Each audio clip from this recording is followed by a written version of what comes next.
ladies and gentlemen. Hello, everyone who are here with us today. Hello, everyone who are tuning in from all over the world. My name is Jivila, and it's my big honor to be here tonight with you as your host of 500 Global Eurasia Demo Day. So, guys, you're up for a treat, and I guess round of applause for everyone who made it here today. And yeah,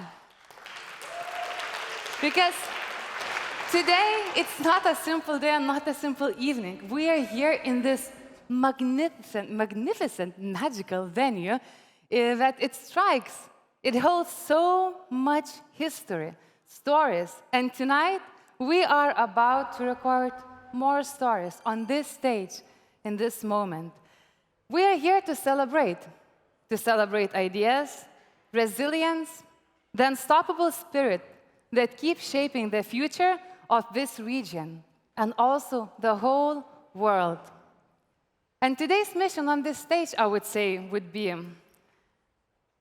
to showcase the driven companies, the technology, innovation, and also the solutions built for the realities of emerging markets, and not only to show that technology is being built not only somewhere in Silicon Valley or outside the continent, but also here in our regions. So I'm very excited what's ahead of us. We're going to hear great content from our investors. We will welcome here our batch number 9, 12 founders who represent 8 countries. Who would have thought? And the countries solve problems in different areas, from ad tech to automation, to fashion. I'm really excited. And in case you haven't checked who is going to pitch tonight, that's a great way for you to scan the QR code which is behind of me, and to see the companies who are going to show up here on this stage. And of course, this event wouldn't be possible without the alumni, and the 500 Global is known for that. For example, if you came to our reception today, you were going around the booths, meeting already the companies who are representing today's event.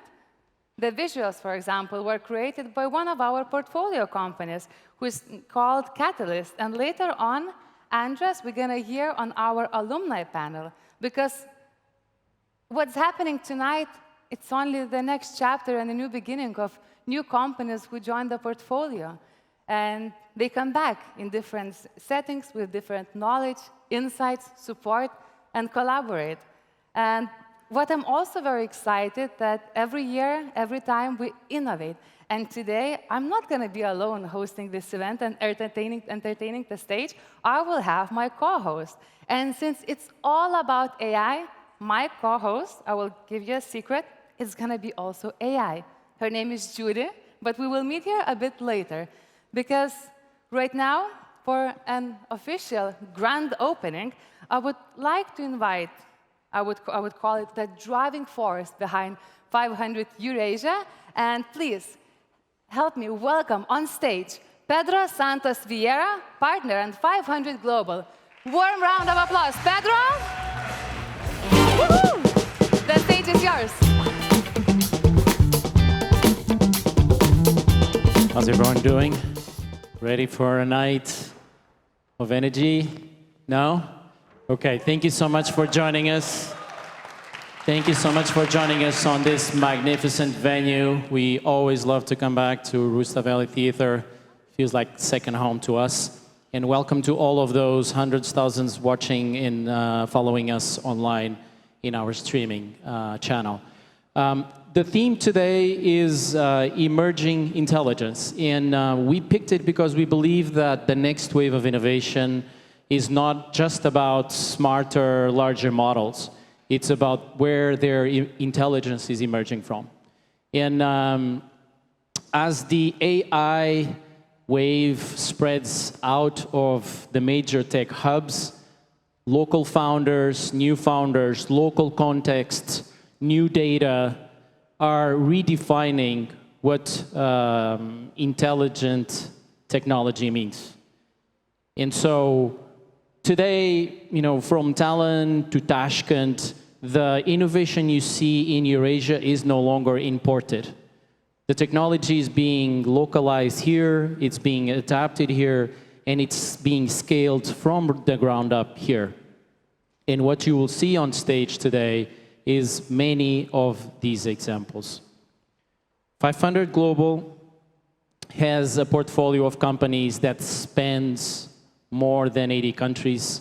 And this portfolio covers many different emerging markets. And 500 Eurasia is the most recent example of one of these programs where we come in and we are at the inception of the tech entrepreneurship, the tech entrepreneurship ecosystem. That's a mouthful. And to date, we in Eurasia have invested in more than 70 companies. And even though the initiative is still very young, very recent, we're very proud that already more than a third of these companies has raised follow-on capital after our early investment. Those that raised money altogether have raised more than 10 times more capital than the capital that we invested in these companies. So we are very excited about the future ahead. This is just the start. And for that reason, we're also very excited to announce one new initiative in the country, which is the Georgia Startup Academy. Over the years that we've been working in Georgia, in partnerships with JITA, the Bank of Georgia, we've been trying to get the ecosystem to move forward with our support, and we're trying to help the different stakeholders work on the different gaps that existed. And so we're very, very happy and proud that this work has led now to the launch of a new wave of programs that are focused on founders that are even earlier stage than the ones you will see today here during this event. And 500 will be one of the firms working on this layer of acceleration. And we will have a new program coming up next year, which will complement the existing acceleration program that you will hear a lot about tonight. As all our programs, this is a program that has a bespoke curriculum focused on the needs of the founders that go through this program. It will be delivered by world-class international experts as the ones you grew used to see in our accelerator program here in Tbilisi. And it will have a grant funding component, which is always a very important point for founders. The program will spend 12 months. It will be organized in 3 consecutive phases, and it will be focused largely in companies that are building their first MVPs or getting to their first revenue. So fairly early stage founders.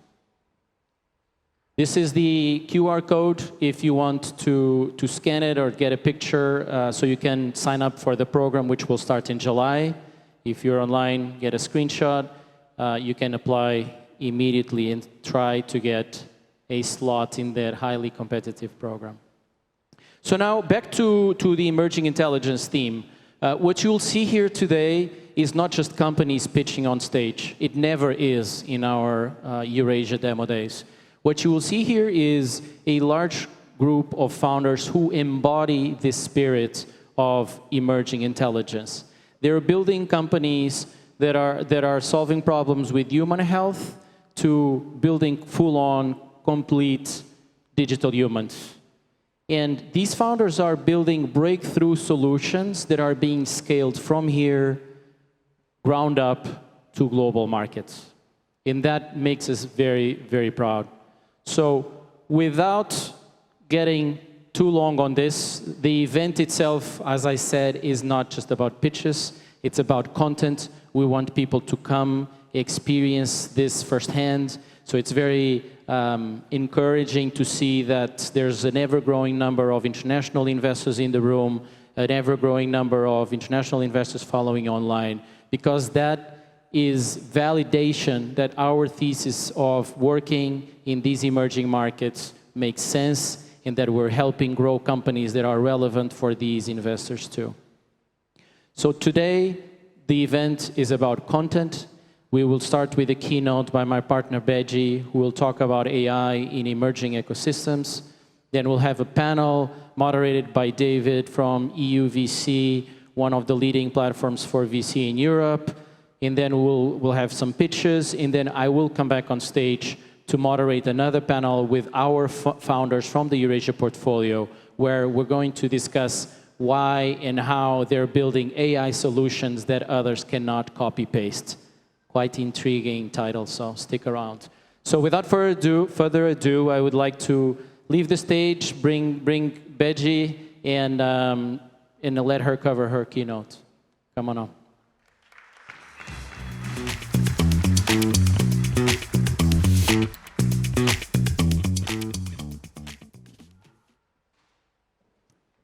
A little bit about myself, why I'm covering emerging markets, emerging ecosystems, and AI. I joined the firm 14 years ago to help 500 who originally started in Silicon Valley to invest globally. And it has been really exciting to help see a lot of this different ecosystem in different parts of the world that is not Silicon Valley become its own regional hub and start connecting with each other. In the global platform that we sit in, we have been in over 20 countries, running different programs, over 100 programs. And most importantly, things that we do really well has been spotting founders really early. And you're going to see what we're talking about really soon. We see them very often before anyone else, and they start scaling their business, and we can connect them from here to the rest of the region, or to MENA, or to Silicon Valley, or to Africa, or to Asia. So we're very excited for the potential of the platform. And most importantly, what we have built has been an extensive AI portfolio. We have over 10 companies that are valued over 100 million, and we have been running at least 3 deals in AI every month. You have to be on the ground to see them. You have to be here to see them. You have to be in Riyadh to see them. You have to be in Silicon Valley to see them. But what's most exciting about this is that we know this is the time to be investing in AI. Because if you look at the data, it really outpaced every single technological wave that we have seen so far. So the timing, like you look at this sort of rate, on the left side, months to reach 1 million to 100 million users, what used to be from the social media all the way to ChatGPT, how long it took. The same thing, how long it took for the US household to have the adoption. And of course, because it's an AI talk, we have to have an AI-produced slide. On this, I think the important component now, it is really faster to build. The system, especially from a founder perspective, is to own the workflow, make that a lot more efficient, and you can actually take that from one market to the other. Think about when we do the technology today. In Silicon Valley, very often, the whole infrastructure is there. So you don't build for the rest of the world. You only understand what the market needs when you're here, when you're seeing the problem. You know the challenge of the bandwidth when we all sit on the hotspot of one person. That's the technology for AI that's needed. Only when you're here, you understand that challenge. And very often, when you're in Silicon Valley, you sit in that bubble. Think about the need that we have, the layer of the infrastructure that yet to be built in healthcare, in education, and in all other fields. What I'm going to cover, actually, is 3 very quick case studies. So the first case study that I'm going to cover is Practica AI. This was built through this team in Eurasia. It's very exciting to see them scale, because very often one-on-one tutoring is very difficult. So it can't really scale. But the AI wedge is you can use the AI avatar and the tutors and have that sort of practice and feedback. And you can actually, anyone in the world can use that service. A second case study from emerging market to the world, an emerging ecosystem, is Play AI. Play AI was founded by 2 Egyptian founders, and they know that there is a need of multilingual voice first, and it needs to be sort of cost efficient. They use a lot of natural voice creation, not only in English, but in all other languages. So for instance, we have invested from global funds, and also they were very integrated, for instance, in Arabic, in the Middle East. And the signal of the market really is, it was acquired by Meta. So you see that signal from that. So in each of the case studies that I'm covering here, I'm talking about what problem they're solving, what is the AI wedge that they have, and what's the market signal that we're seeing. And on the third case I'm going to talk about on the case study is Sakana AI. This is a company out of Japan. And the same thing, right? The frontier AI progress in increasingly constrained, especially by compute cost and energy use. So we invested in this team that's building really efficient sort of nature-inspired model development. And it's not just us spotting them early, but they just recently announced their Series B round, raising over these past few years, over $350 million. And been recognized by Time 500 AI in 2025. If we would be just in Silicon Valley, we wouldn't see founders and talent from around the world. A lot of our unicorns that we have invested come from different places, come from different backgrounds, come from different genders, because we normally then understand the type of problem that's needed. So as you think about each of the founders here that you will see soon, each of the founders that we have invested, each of the markets that we've been building the ecosystem, think about how they compound from one market to the other. First, we activate. We've been activating the Georgia Eurasia ecosystem, for instance. At the early days, it looks like pilot. But most importantly, it's important to create the loop, particularly thinking about what's working and then things that are working to scale and replicate. And you can do that, especially if we can connect the different networks that are here. So we're extremely excited that we have not only the founders, but like Pedro mentioned, many new investors coming to this market. Many of the investors that we see here, I saw it in London, I saw it in Istanbul recently. On every single trip, I see this network of investors ultra connected. And on the closing note here, what's exciting is really building this bridge. The bridge from Georgia, Eurasia to global, and also from global sort of bringing here. Thank you very much. Thank you for joining, and very excited to be with you all.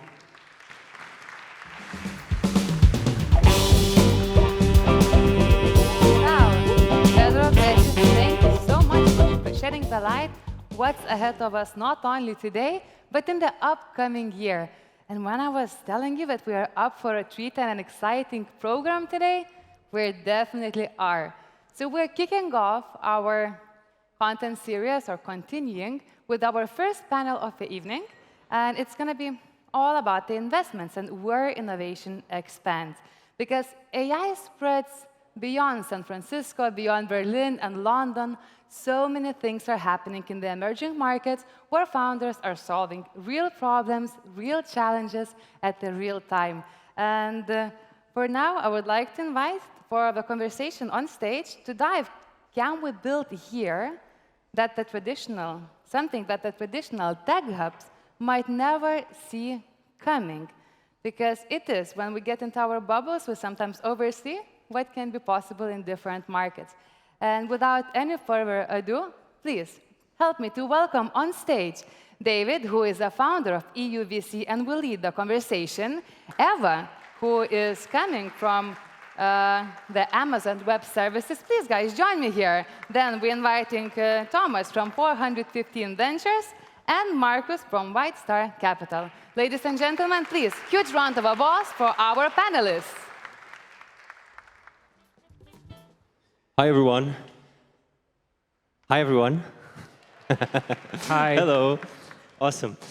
Super nice to be here, Pedro. Thank you for the invitation, and thank you for having me here and challenging me to moderate this. It's a huge challenge. It's my first time in Georgia, first time in Tbilisi.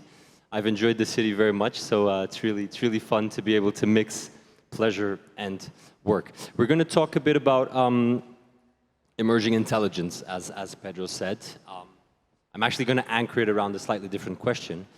But after this, we're kind of here all for the demo day. We're going to see founders pitch. So I thought, why don't we switch the tables a bit just to start things? Why don't we do a very quick fire round style reverse pitch? So I'm going to ask every one of you to do like as short as you can, quick pitch around, what does your firm do? But more importantly, what kind of footprint or experience do you have in let's call emerging markets, generally speaking, right? So Thomas, can we start by you? Yeah, this never works really well. The quick introductions, you mean? I'll do my best. Thomas here. I was born in an emerging market. I'm originally from Poland, but went to Silicon Valley early on for college and started my first company, and ended up spending 15 years in the Valley. So sold my company, joined Samsung through the acquisition, and was helping Samsung Ventures invest in gaming, AI, and digital health. And since then, left and built 415 Ventures, which for those that don't know, it's an area code for San Francisco. And the idea is scouting companies in emerging markets, particularly Central Eastern Europe, and bringing them to Silicon Valley. So, there's different ways to do that. Your second question? Experience in emerging markets. Yeah, so you kind of covered it in a way, but feel free to add if you want. But. Yeah, so really quickly, born there, so have sort of this understanding of the culture, or sometimes reverse shock. But I've been scouting for about a year, so getting to learn, what's possible in these places, and what really scales in Silicon Valley. Let me stop you there. We're going to cover that in a second. So he's been scouting, and we're going to try and extract some of those learnings because I think that's super interesting. Eva, you next, reverse pitch. My name is Eva. Day to day, I lead our private equity practice at Amazon Web Services in Europe. And I come also originally from Poland. Moved out from Poland when I was 18, moved around the US, and now based in Munich. And I'm an LP in 2 funds, one of them based out of Poland. So that's my footprint. And I really love hearing about ideas related to software stack. So what is it that helps all of the companies, all of you, run better, more scalable globally? So any idea in that direction, happy to help. Thank you. Last but not least, Marcus. Hey everyone, Marcus here. 2 tough acts to follow because I was born in the UK and I've lived my entire life in the UK as well. But I myself, I work for a fund called White Star Capital, which is a global fund investing all across both North America, Europe, and then also in emerging markets too. Throughout my career, I've been lucky enough, started off originally in investment banking and then have moved into investing into venture and growth. I've been lucky enough to speak to and invest in businesses in Turkey, in Greece, across Eastern Europe. And I think the one thing that we've definitely seen is a general trend, I won't lead the witness or anything, is just the growth of the ecosystem across all of these different countries. And so I think emerging markets is something which we ourselves are focused on today and which we're looking to always do more in. Okay, so introductions out of the way. We just watched a presentation around AI and the interesting graphs about like time to market and how AI has compressed that. Marcus, coming back to you, you shared an interesting note around AI compressing geography as well. And now I'm going into the question I'd like to anchor us around, just to share it with the audience. For me, the real question that I'd like us to try to answer is, what can be built in emerging markets that cannot be built in the hubs? Silicon Valley, London, even Berlin to some extent. So let's start with this topic of AI compressing geography. What the hell do you mean by that? Could you repeat the question? Say what, sorry? AI compressing geography. In your notes, you shared something around that, around how now the fact that AI compresses geography and also kind of the hubs not being it.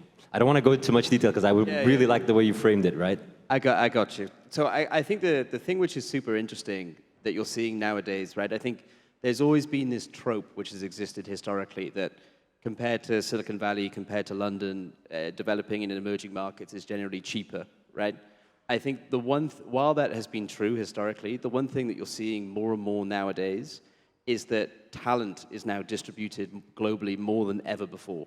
And alongside that as well, differently to innovations in infrastructure, which required significant kind of on-the-ground capital allocation and investment to build, with the advent of AI, you're able to have more distributed teams, more remote teams, and also to invest capital at a much more efficient rate than ever before. And that means that when it comes to developing solutions in the new landscape of AI, it is true, although it sounds like a cliche, that anyone can do it from anywhere. And I think one thing that naturally allows companies in emerging markets to do is to be able to create solutions which are very competitive versus Silicon Valley, versus London, while at the same time also remaining very capital efficient in terms of the way that they do it. Eva, I saw you kind of nodding, but you also come with a slightly different perspective than probably the other two panelists here, given the type of investments you've made. You just shared some LP investments, but also kind of the hat you wear. So I'd love to hear your take here, because you come from two very different angles. Yeah. And maybe I'll pick the perspective of your customers, because I think that's really interesting. So day to day, I meet with lots of enterprises, SMBs that are private equity owned, that are very willing to experiment. And these can be your potential customers. And when I look at vendors that come in and pitch to these companies, essentially there's like 4 elements that are key when they deploy a solution.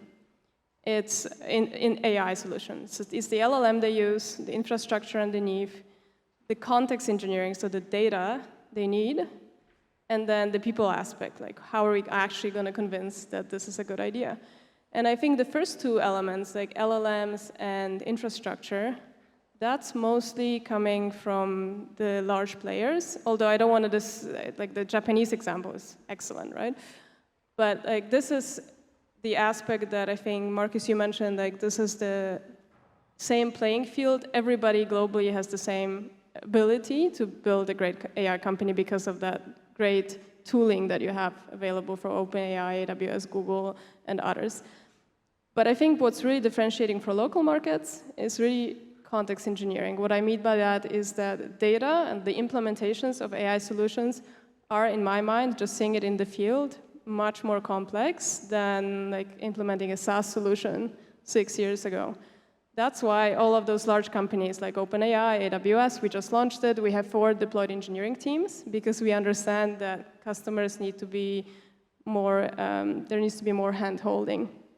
So having it like source of your local data and like really hand-holding a customer in your industry locally is what gives you an edge. And then you can scale it out globally. And maybe to make it a bit more specific, so last year I was working with a company out of Southeast Asia that owns clinical chains, basically like clinics private clinics around Asia.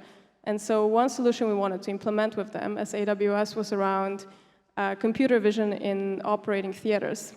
What I wanted to do is basically automate materials that are being used in an operating theater to have higher throughput, do more surgeries, because all of those kind of administrative tasks, entering how much material has been used in the ERP system, that was abstracted away. And as we were doing this project, we actually met a company, I met a company out of Poland, the US, Vidvio, that is doing exactly that. And they've already collected all this data over the years, and now they're scaling into the US. So instead of like building it from scratch, I actually brought in this company that is now working with the Asian clinic chain. So isn't it a great story? Like a company originally from Poland, now scaling into the US and bringing that solution to Southeast Asia. And that's all because they had this data and the experience of context engineering and implementation already. So that's, I think, really the edge. Thank you for making it specific. I like that. Tom, I interrupted you. So you're scouting a bit the emerging markets region. What are your findings? Share that with us. Yeah, I think if you simplify it, there's 2 things. One is, there's a lot of good things in Silicon Valley, but there's a lot of abundance. And I feel like, early stage, when you have so much abundance, it sort of suffocates the innovation. You kind of seen that with DeepSeek, although we don't know the full story. But if you're creative about distribution or certain things, perhaps you're going to find another way to work things out.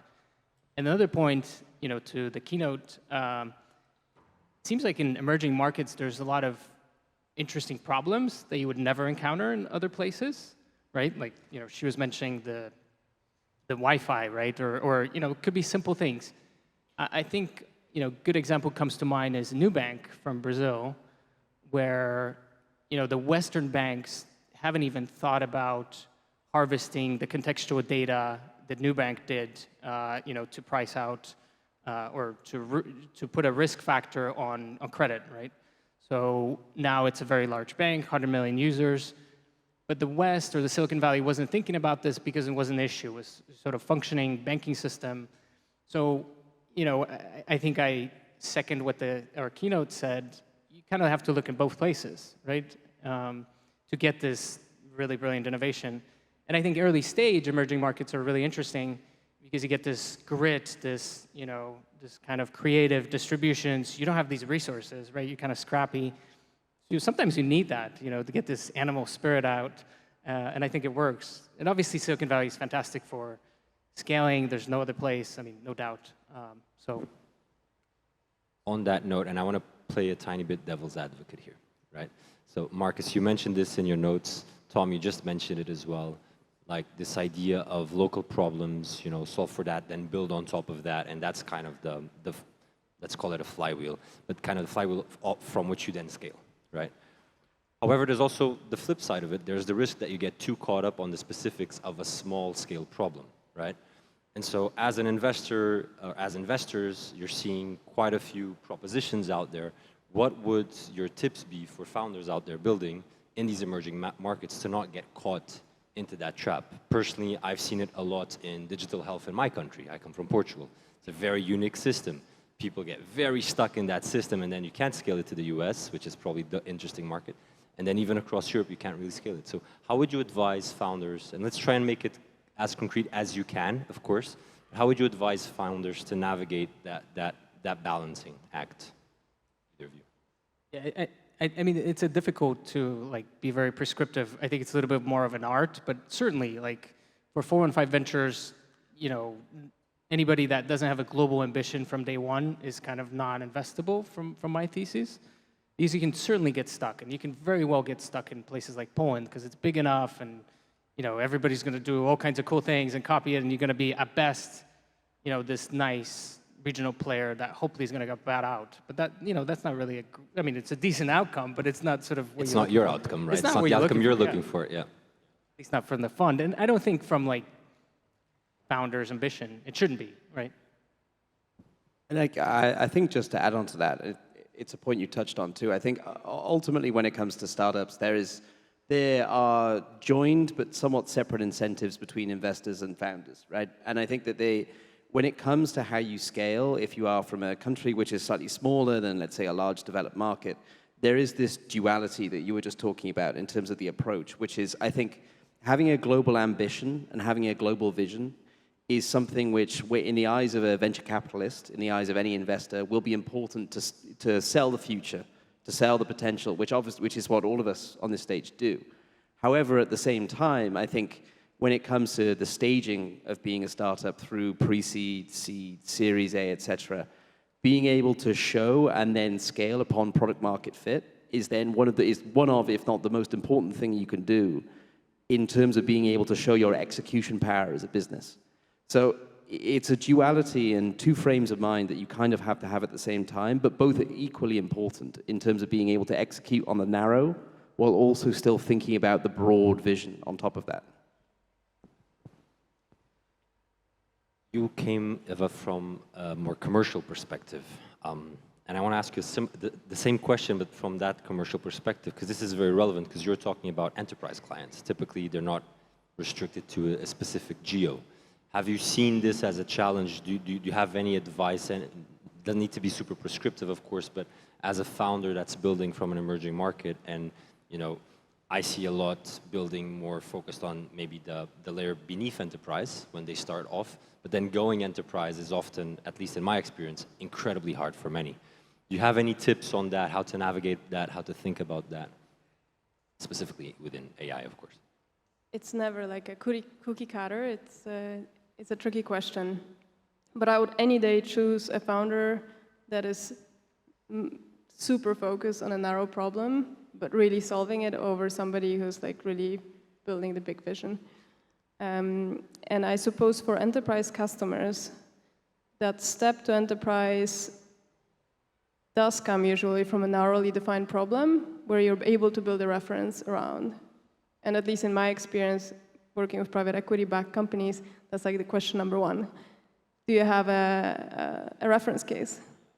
Can I talk to a customer that has already solved that? I know this is not the best for many startups because you do have to have that first customer, but really like watch out that you're delivering real value to that maybe SMB-size customer, but use that as a reference to go up to your enterprise. And second aspect about kind of expanding your horizons, I would really encourage all of you, and I think that's and increasingly, the older I get, the more I value agency. I think this goes very far, even maybe further than expertise. Like if you are really passionate about something, there's so much you can do just in terms of agency and reaching out to the people constantly and keeping them updated globally. And wherever you are sitting, you have access to that global network. So just think of ways of expanding kind of your virtual board with experts outside of your region so that you keep that perspective from them, but then at the same time narrow down the problem and focus initially on your problem. Quite specific tips here, so I'm very happy with that. I'm a terrible moderator because I have no idea how much time I still have left. 2 minutes, awesome. So we're gonna see a couple of startups. I'm not gonna put you on the spot and ask you which startup are you looking forward to the most, but what verticals or technologies or sub-verticals are you paying the most attention to right now? Maybe we start from that end and we come to this end. Marcus? Yeah, sure thing. So as a bit of context, Whitestar itself is a very generalist fund. We invested Series A, but we invest in pretty much anything, which is both a blessing and sometimes, from a work perspective, a curse. Things which are super interesting for us right now, I think both are verticalized AI. I think one thing which I'm sure we'll hear more about later on today is looking about data sources which are potentially either opaque, they're unstructured, or maybe hard to access in the public domain and productizing them. That's one which is top of mind for us right now, as well as I think more broadly looking at other sectors like fintech and digital health, which I think in the minds of again some people in Silicon Valley are slightly more out of favor versus these AI solutions. But I think intertwining it back with the emerging market theme, there is a huge amount of disruption and market adoption still ahead of us in both of those sectors. And that at a high level is where we're focused. Yeah, I would say pretty similar actually to Marcus. So we might be competing, just smaller checks here. From emerging markets, I would say difficult workflows and these data sources that are more complex, that you won't see. Like in the US, they would be more structured, things that are more obscure, right? You'd find here. Do a lot of digital health, some gaming, AI broadly, very agnostic because early stage, but strong appetite to emerging markets. Solutions that underpin software infrastructure. So. Short and sweet. So any founders are building within these verticals or sub-verticals or spaces, you know who to pester now, so come after them. Anyway, thank you for your time. I appreciate it. I try to keep it sweet, short, and as practical as possible. Investors like to be a bit meta at times, so I apologize for pushing you guys. And really looking forward to meeting you all, so feel free to reach out. Thank you. Thank you, David. Thank you. Thank you. All right, David, Marcus, Eva, Thomas, thank you so much for a great, insightful discussion. If it raised some questions in your mind and you would like to continue the conversation, I have great news. We will be able to do that after our event. And I really like the fact, guys, that you started with the small pitches and warmed up the stage, because next on stage, we are about to witness and to see our founders from Batch 9, 12 founders, 8 countries, 3 months, sleepless nights, lots of work, pivots, changes from maybe a bit of a product elaborations to different presentation styles. And the last 2 weeks, the founders were here in Tbilisi, on site, preparing for this day. And I had the chance to meet them a couple of days ago when I arrived here to this beautiful city. And I have to tell you, entrepreneurial journey can be very lonely, right? It can be competitive. And what I've experienced when I entered the room of the founders, it was the fire in the eyes. It was a big dedication to solve the problems, commitment, no fear of long nights. And when the things got hard, there was not only the solo journey, it was a collective journey where they were supporting each other as a community. And that was so beautiful. So I'm very excited. My even heart is beating to experience this showcase together with all of you and to see what the founders have here prepared. And one thing is very real, that AI runs through its DNA. And for that, I would like to also invite my virtual co-host, Judy. And Judy was brought to us by Quantum Neurons, one of our portfolio company from Batch 9, the current one. So I think I wouldn't imagine a better way to open today's portfolio pitches with Quantum Neurons. So Judy, can you help me here to invite? A national deadlifting record holder at 15, a sharp chess strategist, and the youngest Wyprost Eagle Award winner in Poland. That same drive, that same discipline, he's now channeling it as CEO of Quantum Neuron. Ladies and gentlemen, please help me welcome to the stage, Blaze.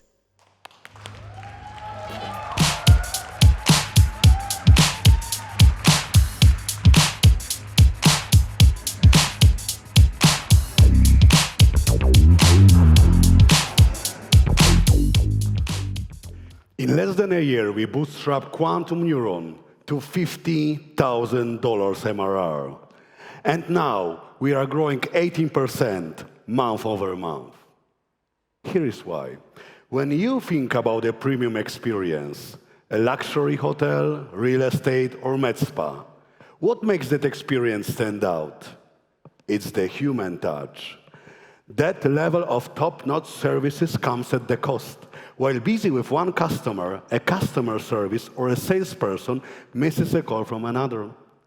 That missed customer could be worth anywhere from $500 to $10,000. They are losing not just money, but trust. We are solving this with our digital humans, quantums, like Judy, who can deliver luxury customer service and sales at scale. They can manage 1 million personalized conversations at the same time while maintaining full memory across WhatsApp, email, and even phone calls. This isn't just a wrapper on one model. It's an intelligent orchestration engine that selects the best logic, model, or data in real time for each specific task. And we bring results from day one. One of our quantums booked 80 meetings in just 5 days, compressing 46 days of manual work. Another delivered a 200% ROI in its first month, and the third increased the average deal size by 30%. We are expanding into enterprise and sign a 5-year contract with an iconic hotel, the Palazzo Versace Dubai. We've started in the UAE and US, and now we are going after $125 billion in real estate and hospitality market. I'm a serial founder and ex-competitive athlete, and my co-founder has built world-class AI systems.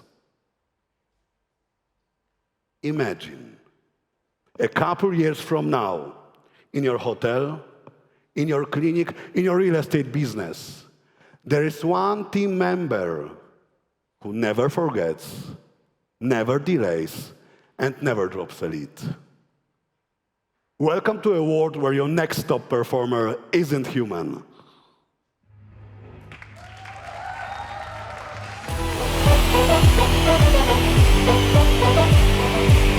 Thank you. and gentlemen, you just met the father of Judy, and we're very excited to follow your journey and to see how does the Palacio Versace Dubai collaboration continues. Super exciting, and right now, Judy, who is coming next on stage? Electronics obsessed since childhood, Kwanish needed a lab to experiment. Solution? He built one in a charity storage room. Post-graduation, it became Kazakhstan's first hardware prototyping lab, backed by investors and operating to this day. Please give a warm welcome to Kwanish.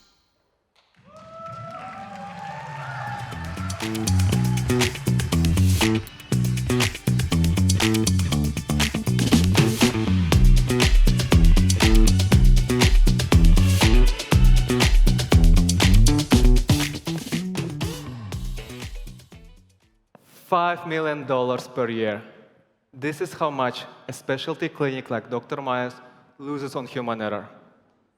One unchecked box or wrong code, and her clinic won't get paid for weeks. Plus, she'll need to do hours of rework.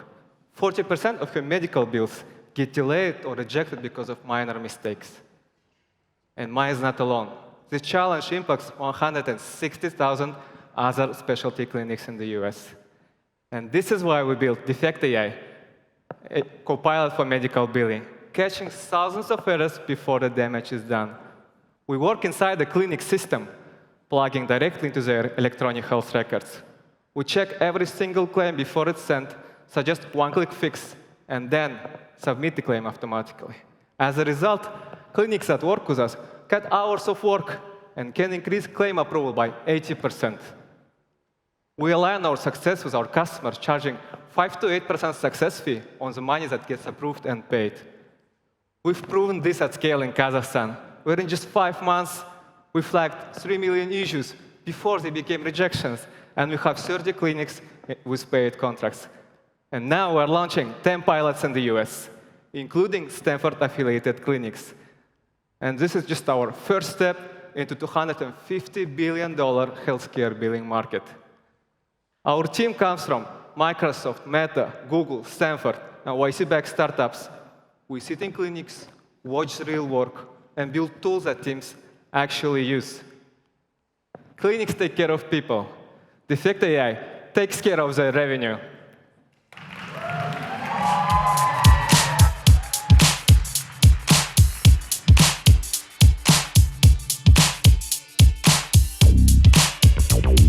Thank you, Kwanish. It seems like your interest from early childhood to the electronics is paying off and leading you the right directions.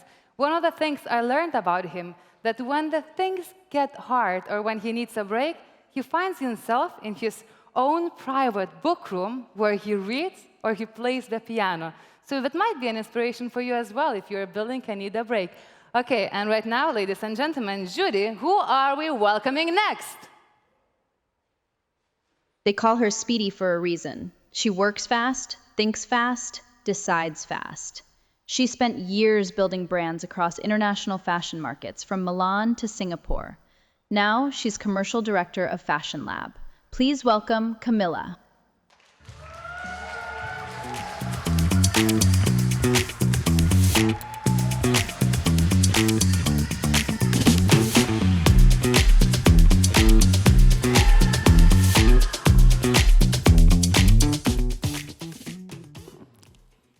At H&M Group, I spent over a decade planning global campaigns. Every image took weeks to produce, but it mattered because in fashion, it's the image that sells the product. Then AI showed up, promising speed and quality. But the details that were so important to the brands were not there. The credibility cost was higher than the savings. Fashion Lab makes AI work for fashion. We created a platform where brands can create high-quality, on-brand images faster and cheaper using AI. Every detail is customized: pose, styling, background, and model. The result? A scalable image they're proud to use. With Fashion Lab, you gain 20 times the amount of content for the same cost. 1 day production instead of 2 to 4 weeks, and a 30% uplift in conversions. We delivered Fila's SS26 campaign, and we're working with leading Scandinavian fashion brands that are known for their high creative standards. We launched our self-service platform just weeks ago, and already we have major brands using it. Our volume-based subscription scales from $20 to $1,000 a month, and it's designed to fit brands of any size. The fashion content market is worth $6.8 billion a year, and it's growing fast. And we have a unique team, experienced in fashion, AI, and growth. I'm Camilla, and I have years of experience and a strong network in the fashion retail industry. Lisa pioneered an early virtual try-on tech, and Valentine is a leading expert in AI workflows. Generic AI broke fashion's trust. Fashion Lab is earning it back, one brand at a time.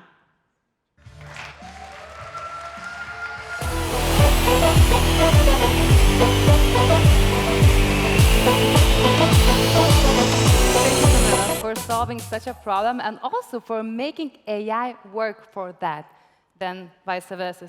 An interesting fact, so every founder always has a story. So Camilla and Lisa, the co-founders, they're going way back. They both spent a large amount of their upbringing in Asia, and that's where they met, in their childhood. And then later, life brought them together to make a bigger impact in this world. All right, get ready for some round of applause, and who is next? Marketing psychologist turned ad master. He spent years figuring out what makes customers say yes, managing $5 million in ad spend across 100+ brands. Today, he's CEO of AdMagica. Ladies and gentlemen, please welcome Gigi.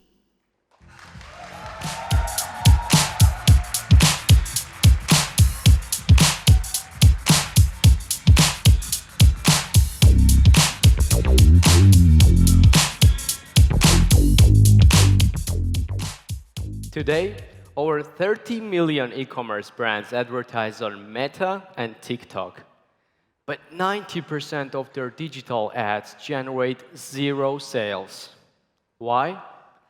Because most SMBs don't have enough performance data.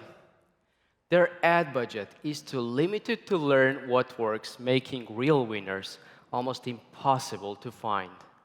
And this is every founder's nightmare. That's why we built AdMagica, an AI performance marketing team that finally gives the brands the data and a creative expertise that only 1% can afford to have. Our agents are trained on millions of top-performing ad creatives. They run like a full-time creative agency, creating ads 10 times faster and working fully on autopilot. They monitor campaigns, refresh angles, and produce new creatives, even before ad fatigue hits. The results? Up to 72% lower creative cost and 39% higher return on ad spend. In just 3 months from launching our platform, we onboarded more than 1,000 customers across 35 countries. We have the right expertise to tackle this challenge. I bring 8 years of experience in performance marketing, generating over $30 million in sales. And my co-founder, Huicha, he's a Forbes Under 30 CTO specializing in AI engineering. And together, we are redefining how brands create and scale winning campaigns. AdMagica, solving ad waste at scale.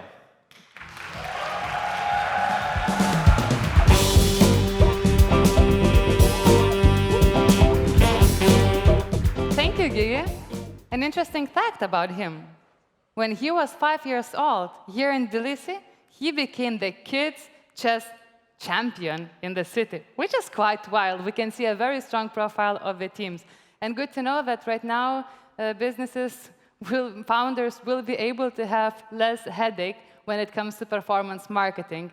And it can be tough. All right, who is next on stage? From studying computer automation to engineering drones from the ground up, drones now deployed in actual military operations defending his country. Today, he's CEO of Datacall. Give it up for Alexander.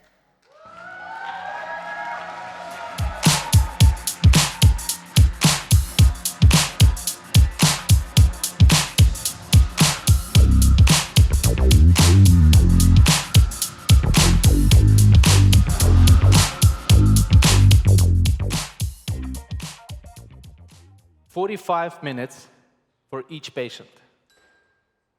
That's how long a nurse from Chicago clinic spent on the phone with an insurance company just to make sure her clinic gets paid. Over the month, she spent 40% of her time on calls instead of with patients. Across the US, 2.5 million healthcare workers are trapped in this cycle. Clinics see fewer patients, care is delayed, and more than $12 billion are wasted every year. We are Datacall, an AI-powered system that can handle even the most complex and lengthy phone calls with insurance companies. Our voice agents can pull up detailed patient history, ask questions, and add verified data back into the clinic system. On top of that, the system can handle follow-ups, patient intake, waitlist management calls, and much more. And we do it so well that insurance companies and patients don't know they're talking to AI. To date, we processed tens of thousands of real patient data. The efficiency gains are so massive that our first customer saved more than $1 million annually, equivalent to 15 full-time staff. They were happy to sign 6 figures contract. Our team brings healthcare expertise and deep knowledge. Our engineering team builds systems that are healthcare grade and HIPAA compliant. We know clinical workflows. With Datacall, clinics get paid, patients get care. It's that simple.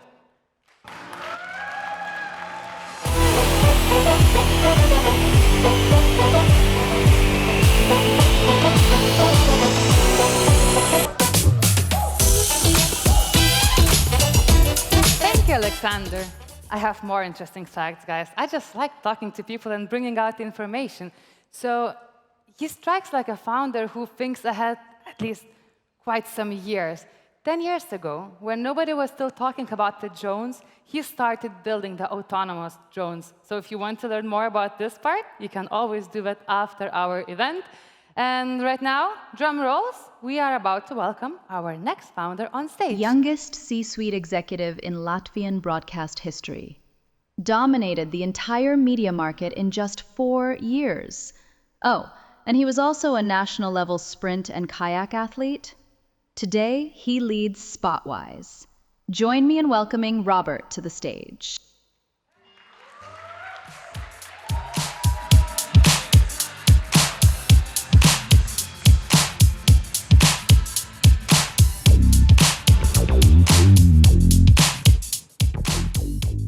Over the last 6 months, we've reached 100,000 in annual recurring revenue and are growing 43% month over month. We're running pilots with 33 broadcasters in 13 countries, including Bauer, the largest radio group in Europe. The fast growth comes down to one core insight. Competitor ads are the #1 source of new leads for broadcasters. But unlike social media, broadcast is live. There's no record to search. I lived this nightmare running Latvia's largest broadcaster. The 6-figure tools we bought were useless, delivering raw, surface-level data months too late. So my sales team wasted 40 hours each month listening to competitor stations. And by the time they reached out, 70% of the leads were gone. This inefficiency cost the broadcast industry billions each year. That is why we built Spotwise, the AI copilot for media sales. First, we monitor broadcasts in real time, capturing the full context with audio and transcripts that legacy tools miss. Then, we automate the entire sales process, detecting new leads, finding contacts, drafting emails, and updating CRMs. And the results are immediate. Customers double their leads, save 40 hours per rep, and make an extra $10K each month while replacing expensive legacy providers. We're starting with radio, expanding into TV, and capturing the full $200 billion broadcast market. And our team was built for this. I bring industry expertise. Randy built real-time monitoring systems for major Baltic insurers. And Raymond is a senior full-stack engineer trusted by brands like Lego and Microsoft. Broadcasters lose billions as soon as ads air. Spotwise lets them capture it.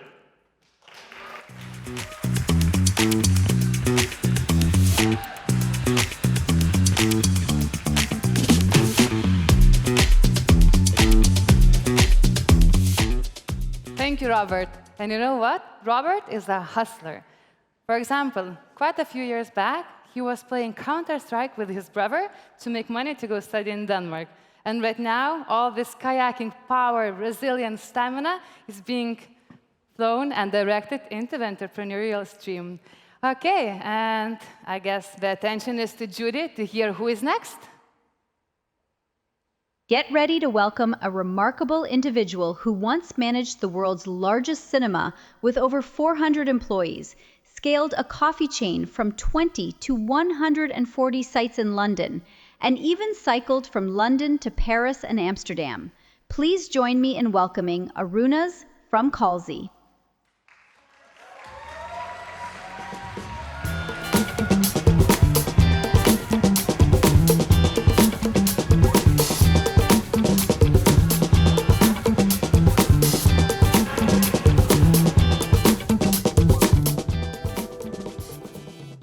Quick question.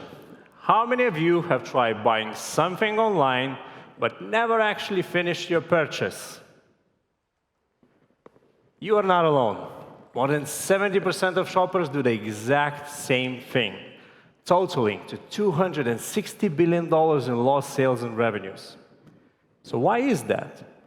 It all comes down to lack of information or lack of trust. This was my experience when running my own e-commerce business. By simply calling people, I could turn those hesitant shoppers to loyal customers. But this is not something you can do at scale, which is why we created Calzi AI. Calzi is a smart voice assistant that automatically calls shoppers who left their purchases unfinished. It can answer their questions, handle objections. It can even offer a discount. Plus, it can use all major languages with natural-sounding voices.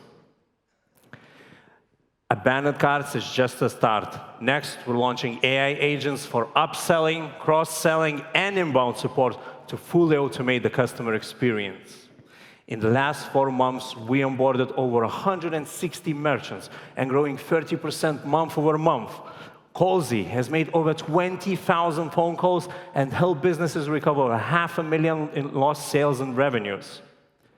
That's why brands like Car Vertical, Pulsetto, F-Pro, and many more has recently launched pilots with us. I built and scaled e-commerce brands to 8-digit revenues, and my co-founder, Laimonas, built 2 successful startups from scratch. Combined, we share over 25 years of experience in AI and e-commerce. We live this problem, and we know how big the opportunity is. In the next few years, all customer communication will be powered by AI, faster and much more efficient. So join us as we turn those lost clients to loyal customers.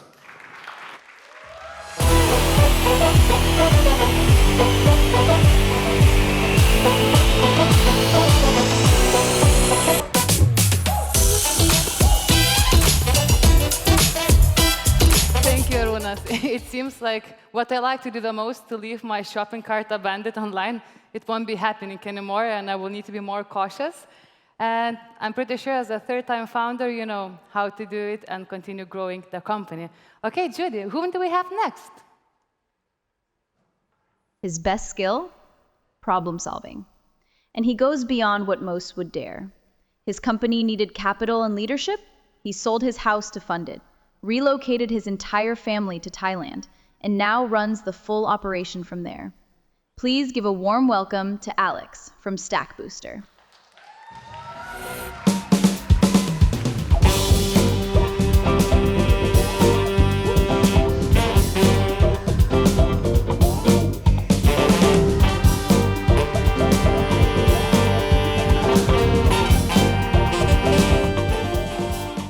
When Cloudflare went down in November, thousands of businesses went dark. Banks, airlines, e-commerce, and so many others. In just a few hours, this single outage burned $15 billion. And this is every engineer's worst fear. This fear is what drives companies to overspend, to buy way more server power than they actually need, just in case of a traffic spike. $275 billion gets wasted every year for just in case. And I know it because I lived it. For the last 10 years, I was running infrastructure, serving millions of users. And I saw firsthand how massive the problem was. And this is why we built Stack Booster, an intelligent real-time cloud autopilot, which learns each application unique DNA, predicts demand, and adjusts resources in advance, cutting costs without risking downtime. We are so confident in our product that we only charge a success fee based on the savings we actually deliver. We have already proven this model works. In just 3 months, we secured 5 paying customers and built a pipeline worth $250,000. This momentum comes from experience in building startups from scratch to production and forging partnerships with Fortune 500 companies. We know how to build, and we know how to scale. In Stack Booster, we deliver efficiency without risk.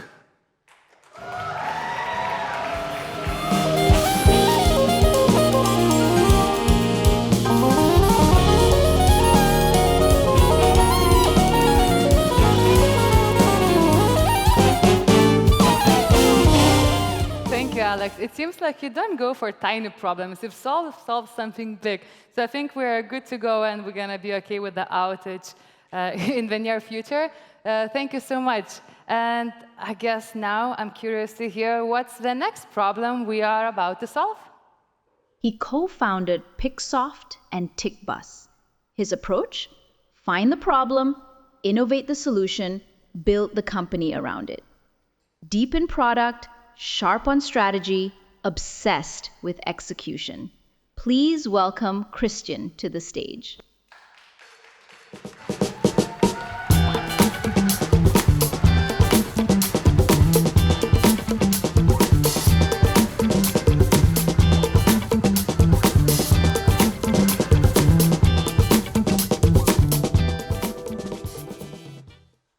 For 7 years, I built software helping enterprises procure over $4 billion in goods.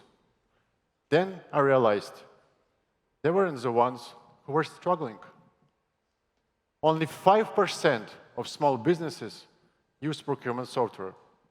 It means their tender process is fragmented and inefficient. They have to outline requirements, get internal approvals, gather info from many suppliers, and track all of that in spreadsheet.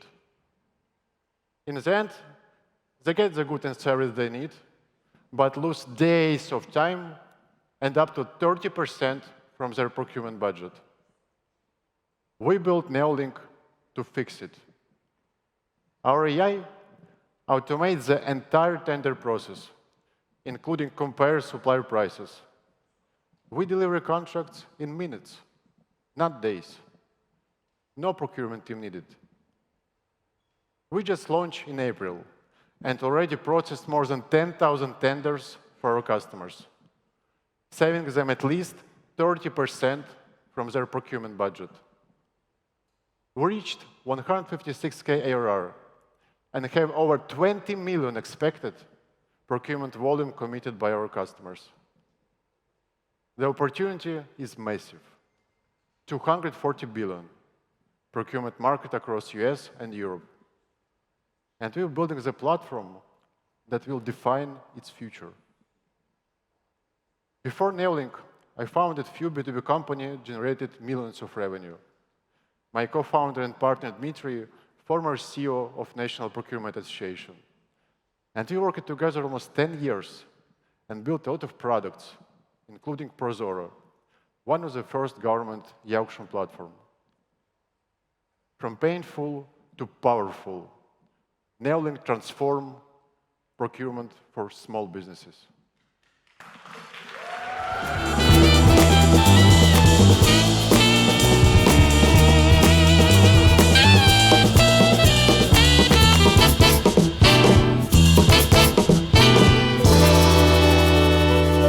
Thank you so much, Christian. An interesting fact about him that he grew up playing tennis. He spent 20 years of his life as a professional tennis player, and he was battling science, business, tennis.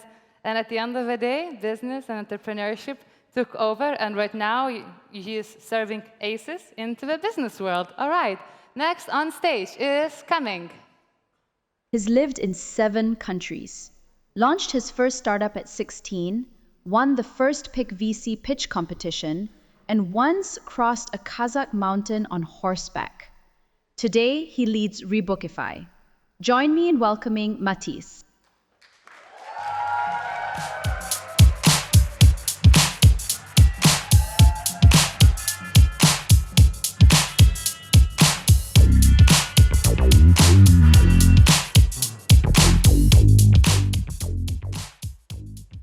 Have you ever booked a hotel room online and later realized the price have decreased for the exact same room? Travel agencies face the same challenge, but on a much bigger scale. It's common knowledge that booking platforms use algorithms that frequently change hotel prices. And it's impossible for agencies to keep up with these price changes manually, resulting in losing over $10 billion each year. We fixed this. Rebookify monitors room prices after a reservation is made. When we find a lower price, we inform the agent so they can rebook the same room for the same dates, but better price. The results speak for themselves. Agencies go from 8 to 20% margin without changing the way they work. One UK agency saved more than $6,000 last month from just rebooking alone. We make money in 2 ways. We offer a 50-50 split on savings, or agencies can choose a subscription model. Our team has deep experience in sales, AI automation, and scaling startups. I signed our first customers before we even had a product, and Agris has more than 15-year experience in building enterprise-grade AI systems. We are focused on the $66 billion hotel booking market for travel agencies. We started with the Baltics and UK, and now we are expanding across the rest of the Europe and United States. This is just the beginning. Our roadmap includes an AI-powered CRM to automate customer interactions and a real-time price comparison tool to make the agencies even more profitable. In the new era of agentic AI, agencies that adapt win.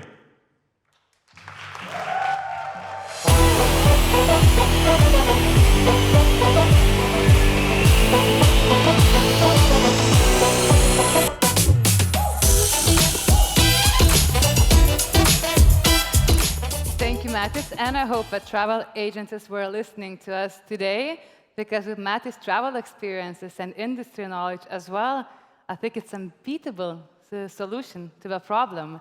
And you could hear the songs, right? They're very uplifting and empowering.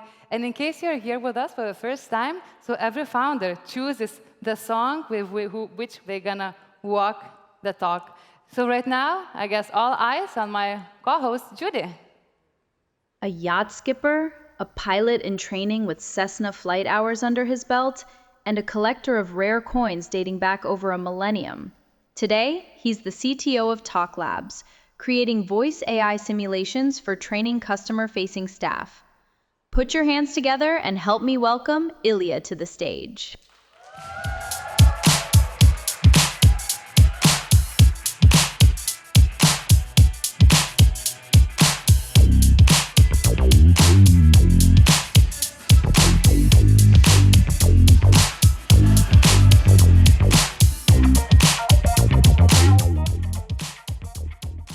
Training one human to talk to another human is very hard.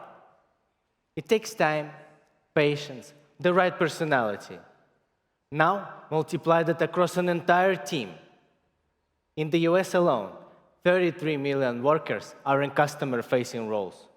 And every single conversation affects revenue. This is where Talk Labs comes in. We teach conversational skills for sales and customer service, how to manage objections, empathize, upsell, and even close deals. Unlike existing training solutions, this isn't a manual you have to read or a video to watch, but an effective, two-way conversation with voice AI. Talk Labs tracks progress, giving users instant feedback, and the manager a life skill map. The results? We're already working with 2 customers in banking and the restaurant industry, and their frontline employees serve thousands of clients every week. We are targeting the $20 billion sales and service training market, starting with banking and hospitality. I'm Ilya, and I've spent 7 years perfecting real-time voice AI, from building conversational systems at Samsung Research to developing 5 patents in human digitalization tools. My co-founder, Serge, is a serial entrepreneur with 10 years of leadership experience in sales, banking, and hospitality. The future of learning isn't watching or reading, it's talking. So let's talk.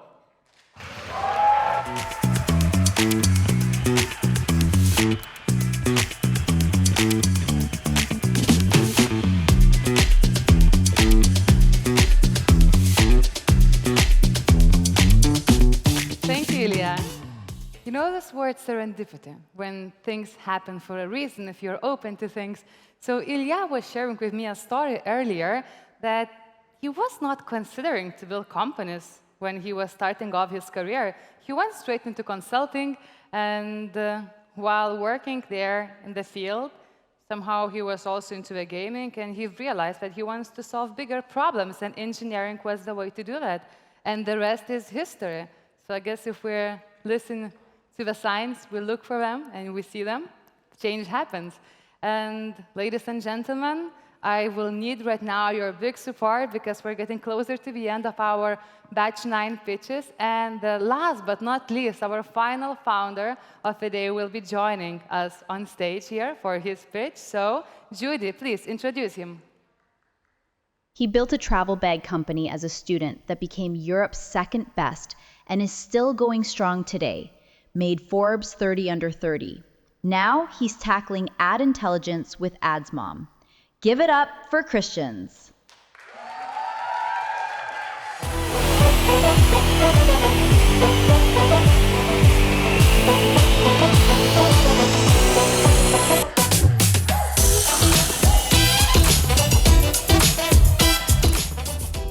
I've helped Prada and Ritz-Carlton create winning gets with $1 million budget.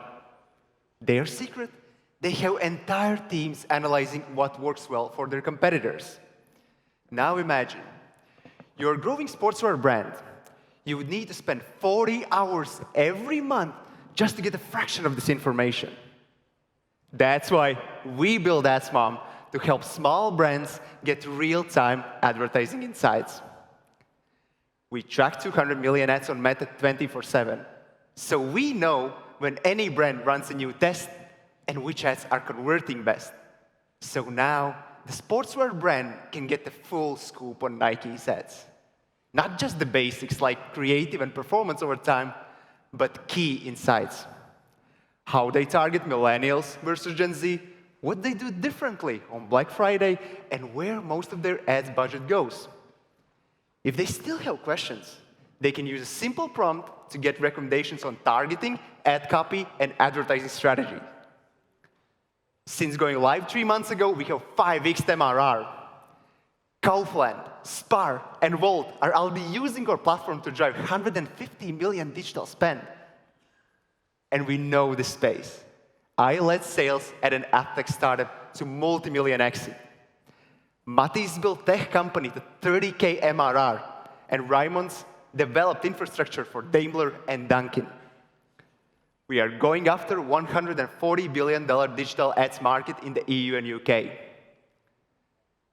We are AdsMom, and we help brands turn insights into lasting growth.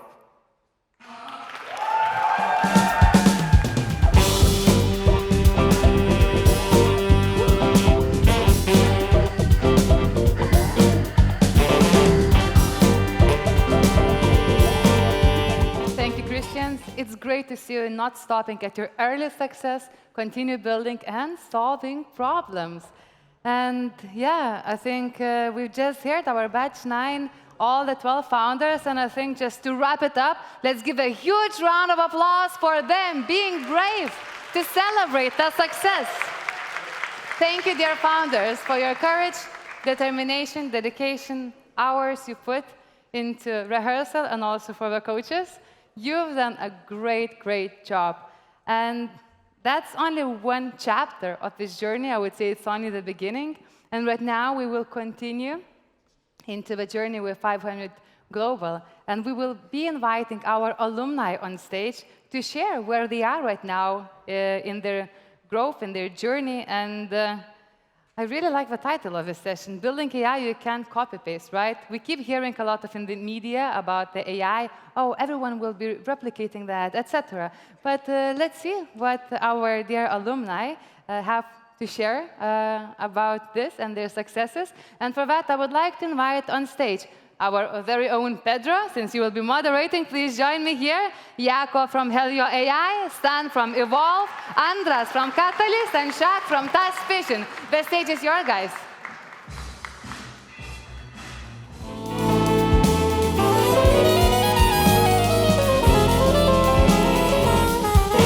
Hey, Shaq. I'm gonna move your chair. Okay, I'm taking my jacket off. I'm facing my founders here. It's going to be intense. Thank you so much for sticking around. We tried to make the title of this panel, puzzling and interesting, but the main goal is really to be able to share their stories on stage, online, so that other founders who are maybe going through the same challenges and maybe going after the same opportunities can learn from these. We do a series of these things throughout the year through our masterclass series, which you should sign up if you haven't signed up, by the way. But now we're going to do it here in person. So super, super short, 10 seconds, 15 seconds. Who are you? What do you do? What does your company do? Let's start there. Ladies first. Hi, everyone. Pedro, thanks for having us here. My name is Jaco, founder and CEO of Helio AI. Helio is an AI recruiting agent that automates hiring for companies and helps them to hire best candidates in just a few clicks. There, I'm Stan, the founder of Evolve. We transform how companies train their employees with AI. I'm Andras, founder CEO of Catalyst. We're powering over 200,000 video professionals that are digitizing their digital cameras for full stack video production with AI on Catalyst. Hi everyone, I'm Shaq, co-founder and CEO of Task Vision. We are B2B SaaS in-store analytics tool for offline retailers.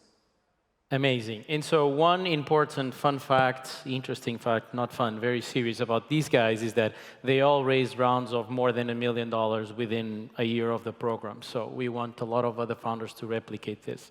So the theme is AI. We don't want to be just about AI hype. We want it to be about technology. But the theme, as I started in my opening remarks, brings up this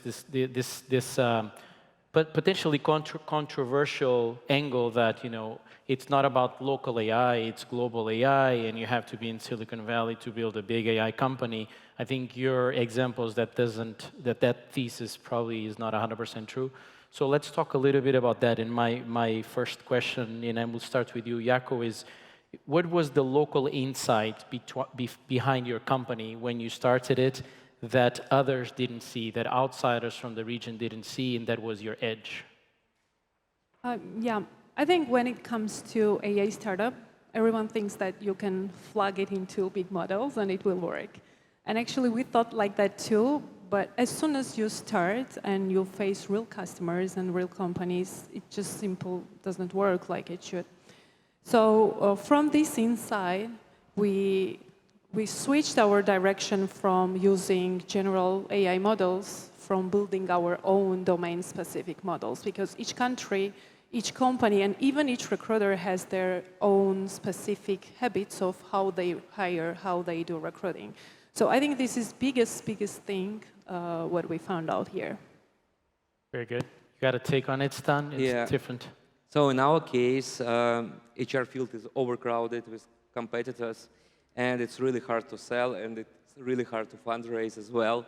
So we started to build a platform not to change how employees only train, but we started to care about HRs and L&D experts. And we've used the backdoor. So we started to build a platform for HRs, not for employees. And that what changed everything, because it was really easy to sell it. And we started from a small piece, and we started to improve and improve product, adding more and more, not features, but values for our buying personas. Okay, but so the two of you, you're doing stuff that's mostly online, and it implies interaction with people in between humans, right? Shaq, you're doing something offline, in real world, in real life experiences, like competing in the same space as Amazon Go, right? What was your local insight that allowed you to grow the company from Tashkent to the rest of the region? Yeah, so first of all, we are focusing on emerging markets. And there's two reasons that when we started using AWS for video analytics tool, in emerging markets, most of the countries, unfortunately, the internet speed is very low and the delay is very high. And it means that we cannot stream the full video in real life to the Amazon AWS. So it means that customers are not getting the data. And there was a problem how we can solve this. After that, we switched to the embedded on edge devices to compute on the devices, not on the cloud. So to sum up, the first problem it was cloud computing in emerging markets still not in a perfect infrastructure. So that's why we switched to do all embedded on edge devices. Second is the electricity. So in some regions, I'm not talking about the capital in emerging market, but in regions when you have a lot of stores and customers there, there's a huge problem with electricity. So, after analyzing this situation, we started to put as a small power banks to our AI cameras to start performing our data. Yeah, so you're just more resourceful than maybe outsiders in that sense. So another angle that people discuss a lot is data, the proprietorship, ownership of the data, and how it's used to train models and whatnot. And so that could also be an edge for companies building in emerging markets. Do you agree with that, Andras? Yeah, absolutely. I think everybody's talking about data these days, right? Every investor probably asks, why are you collecting data that's going to be differentiated from others, right? Why can't OpenAI get this data set? And I think this is one of the key things. I think somebody on the investor panel mentioned how data is really important because every market's different, and data is different for every use case, for every vertical, right? And we're finding the same thing because just like people love talking about Tesla, how they've collected a very specific data set that others you can't find on the internet. I think there are so many use cases where this is true. This is true for us as well. We found that really the biggest bottleneck in video production comes before script turns into video, where you're actually making all the creative decisions actual director or videographer would be making. And this is not something that GPT-6, 7, and 10 is going to get better at. It's a very specific use case. It can be even so specific that it's specific to the person using the product. And this is where you can collect this data that Adobe's, haven't done in our space and are not capable of doing that because they're not really true AI players.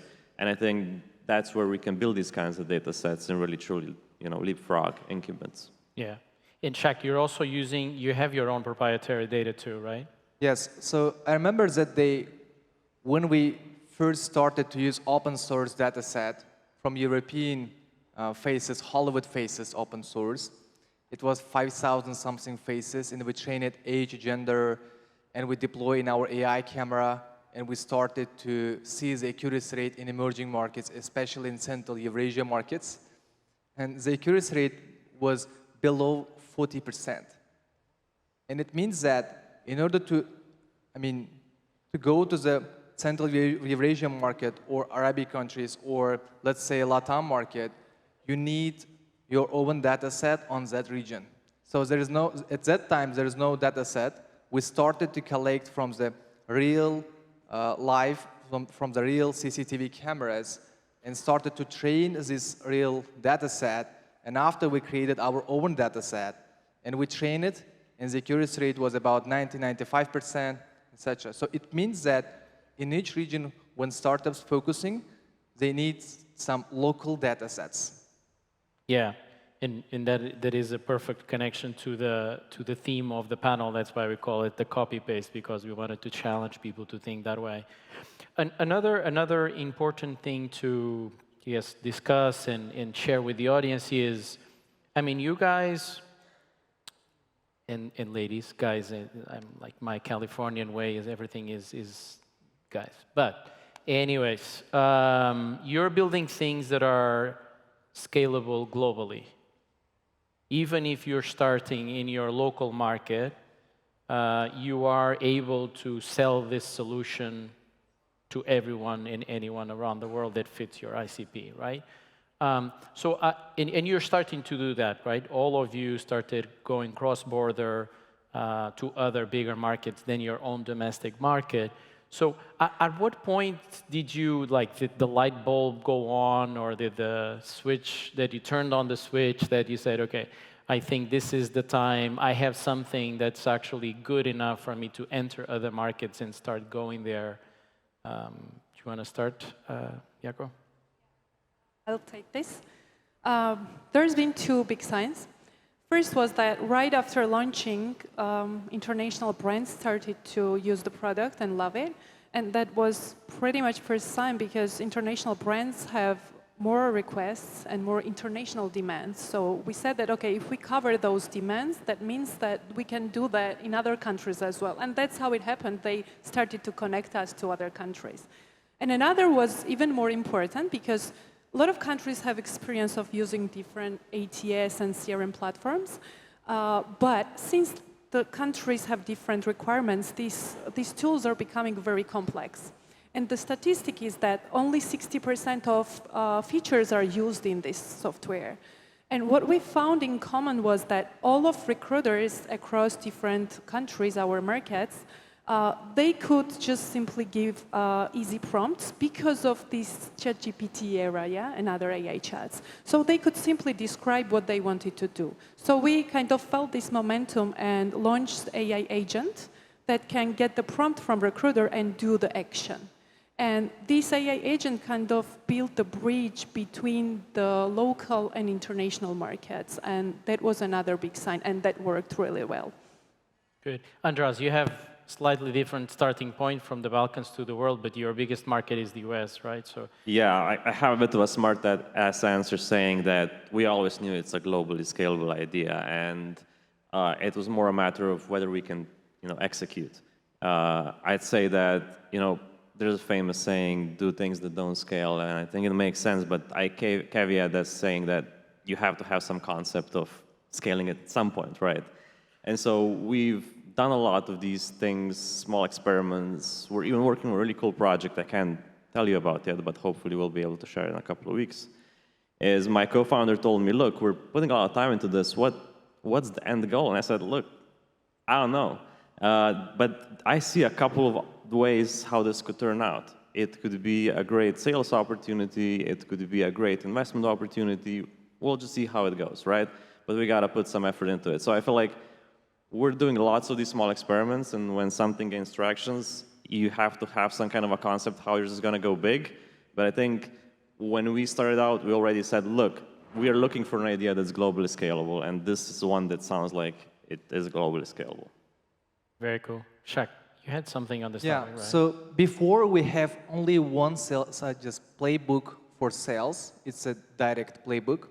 When we go country by country, and after when some of the potential distributor profile from Peru market reach out through ChatGPT and find us, and we started to prepare playbook for distributors.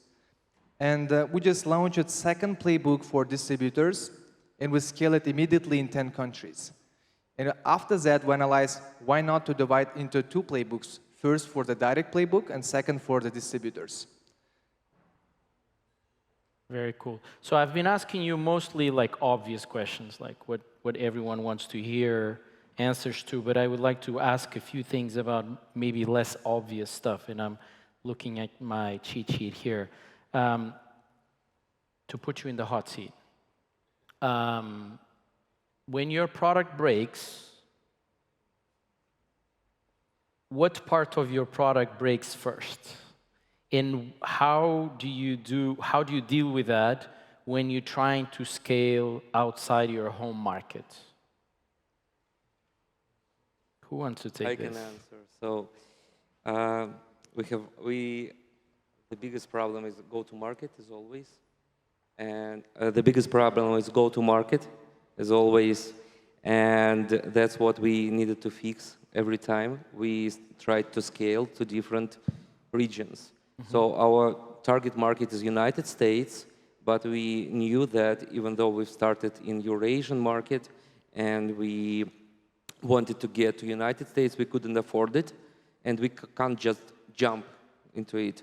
So every time we had to change our value proposition, we had to change like responsible salesperson, and we have, for example, we started to get first clients in the United States with a local sales officer, and he's our chief growth officer as well right now. So I think that actually everyone talks about go-to-market, me as well. That's the biggest thing. Yeah? Who else has a take on this? I can add one thing.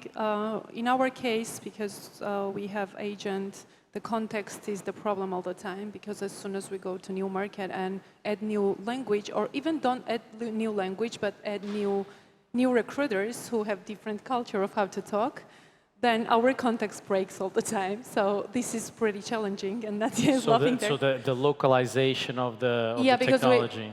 because we need to understand the context of the prompt that recruiter is giving, and sometimes we write one sentence, but we mean a little bit different things there.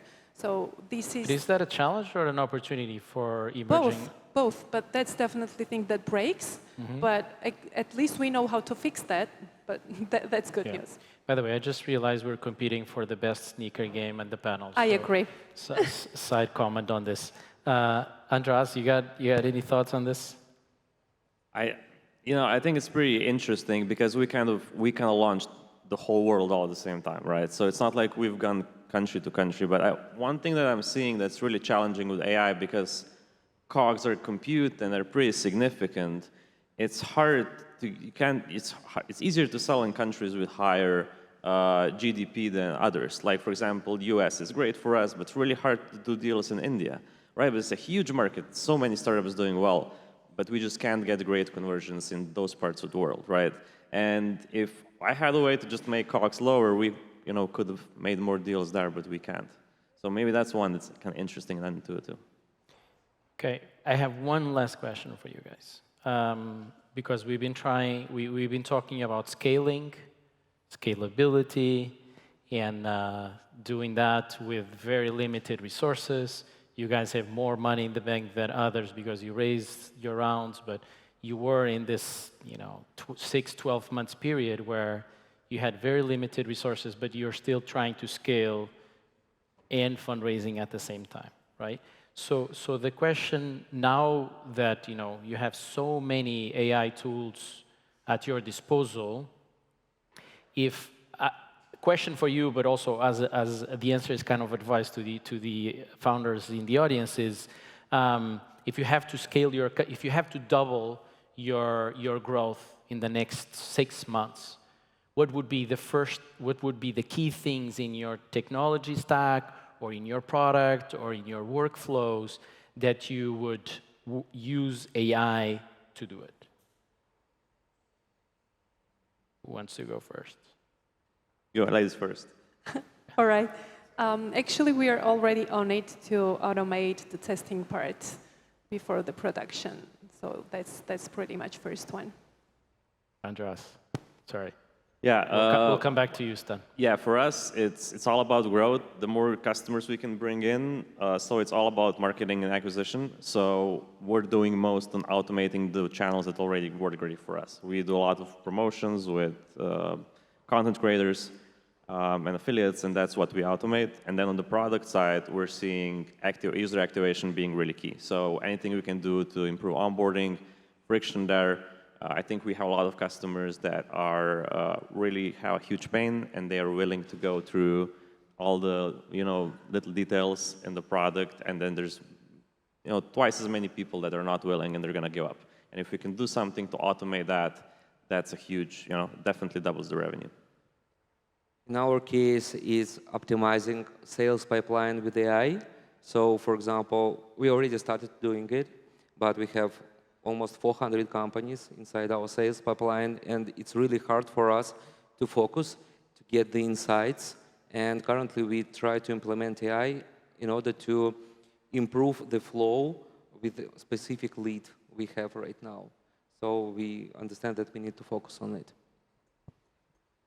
So in our case, if you look to our bottleneck, I will highlight 2 points. First is onboarding, because we have a lot of leads coming in, but the main problem right now to optimize onboarding process to close deals very fast. And second highlight will be support. Just don't do manual, but in an automatic way. So 2 highlights for solving our bottleneck right now. Just adding one more, we automated recently the support part with integrating RAG into Helio, so that reduced with 40% of incoming inquiries. I hope you guys are also looking at the other portfolio clients, companies as clients, by the way, speaking of customer support. Anyways, we're out of time. I will summarize here what I think was interesting from this discussion, super biased way. One is next global wave of AI winners are not built on bigger models, but on deeper context. Proprietary data is hard to assess, and data beats model innovation every time. You cannot copy-paste into the real-world environments, as we heard from you, and the power banks and whatnot. And founders from the edge, like you, operate with a lot of constraints. It took you a long time to raise your first million, and probably if you were in a different tech hub, you would raise it faster. But now that you have it, and now with the AI tools at your disposal, maybe you can take that seed of regional growth and build it into a global opportunity. And then a very romantic sentence, which is the next wave of AI is being deployed in the markets, not in the labs. And so even though we have a fashion lab in our portfolio now, I believe so. You guys in the front line of tech development for emerging markets. You've learned how to do that without capital. Now that you have capital, the sky is the limit, right? So that's a positive note for the founders online and for the founders in the audience. Thank you so much for joining me on stage. And let's continue with a few more pitches. Thank you. Thank you.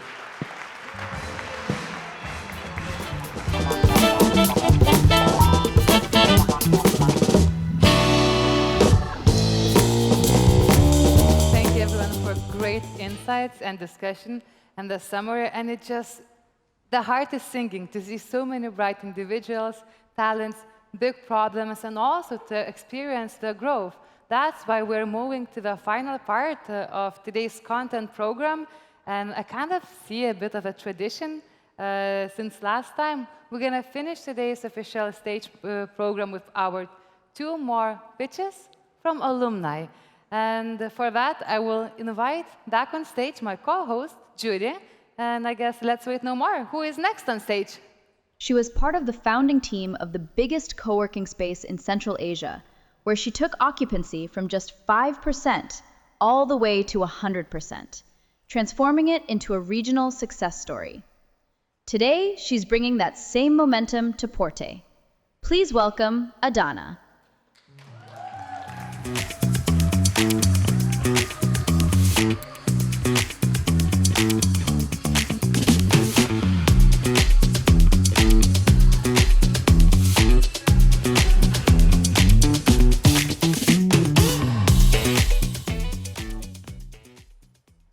Today, we expect everything in one click.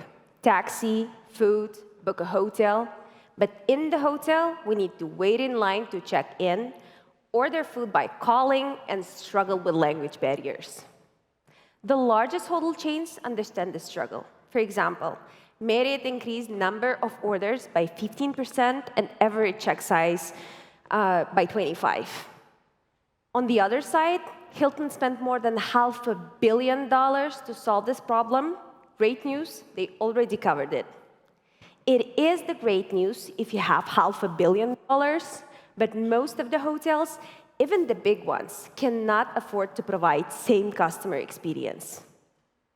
That's why we created Porte, a digital concierge platform for everybody else, without the need to change existing hardware, systems, or processes. Hotels can offer their guests direct access to online check-in and check-out. Guests can skip reception, go directly to the room, open the door, order food, amenities, and so much more. That means that now with Porte, there's instant check-in, easy ordering, and no language barrier.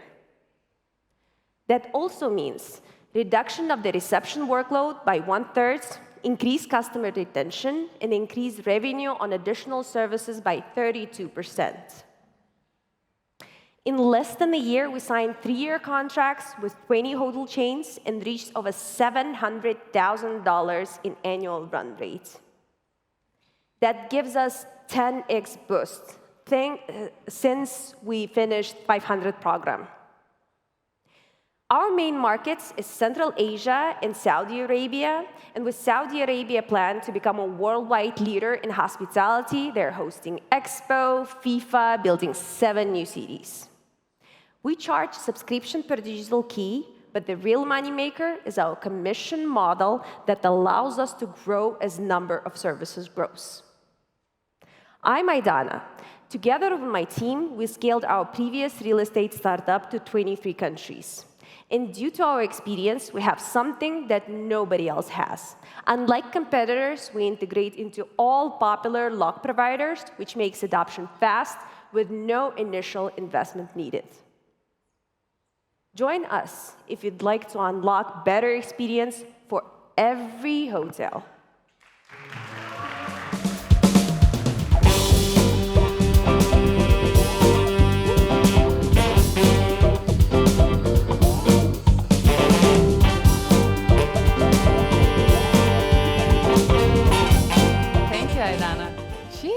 Breaking the water, shaking the waters in the Saudi Arabia market, just received a grant also in her home market, was recognized and nominated as an ecosystem hero.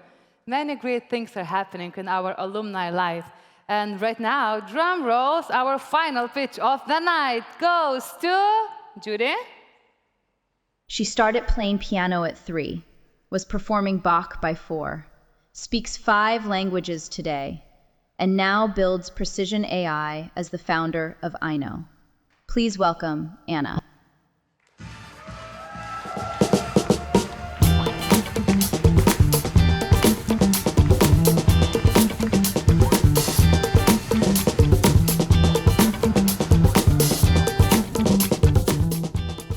Globally, 43 million architects, urban planners, and real estate developers struggle with geospatial analysis. They all need to make location decisions based on geospatial data like zoning regulations, traffic, population density, income levels, and dozens of other factors. But most of them simply don't have the technical skills to do this work. Such analysis requires a team of highly paid geospatial engineers and expensive enterprise software. And even then, it takes weeks of manual work to collect and verify data sources, to run geoanalysis, and then to prepare visualizations and dashboards.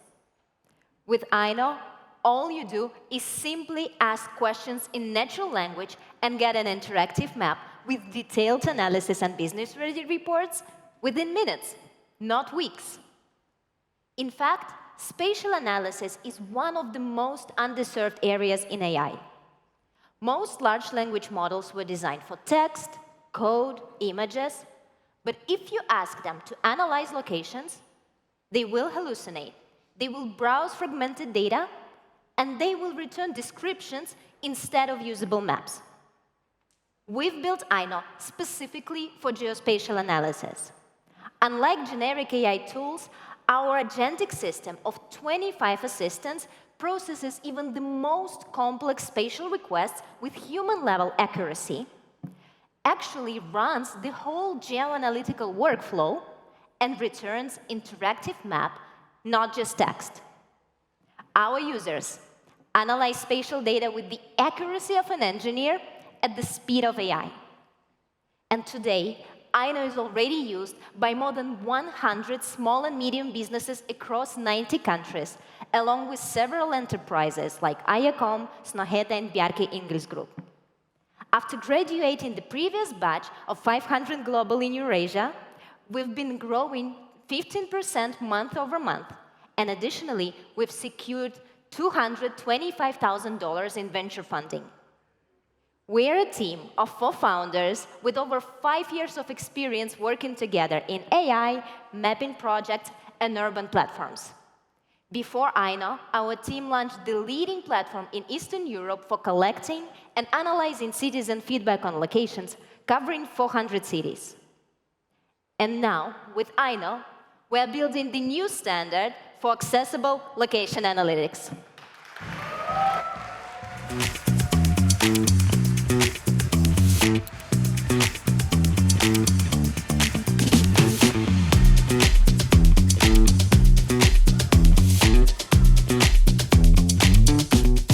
Thank you, Anna, so much. So once we experience Canva creating design accessible to everyone, right now we do see Aina making the same things for maps and location intelligence.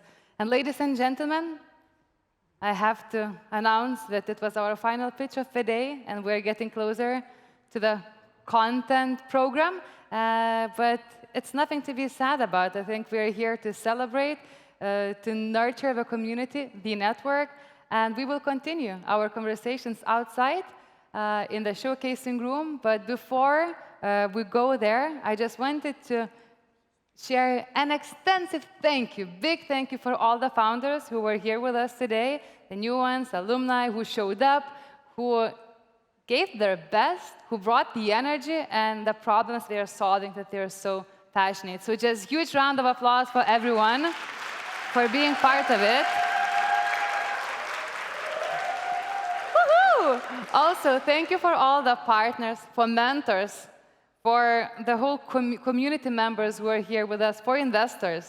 Without you, it wouldn't be happening as well. So big round of applause that we gathered here to celebrate entrepreneurship, I would say, and the technology. And yeah, and I think maybe one final announcement before we continue to the networking part. If you got inspired by the pitches, if you felt that entrepreneurial spirit within you, or you know someone in your network who needs that one reminder, potentially about the pivot in their life, like that happened to some of our founders, I just would like to share that applications for our Batch 10 demo are open, and it's going to be kickoff in spring, so it's a great time to spread the news, to redirect your 2026 goals and aspirations.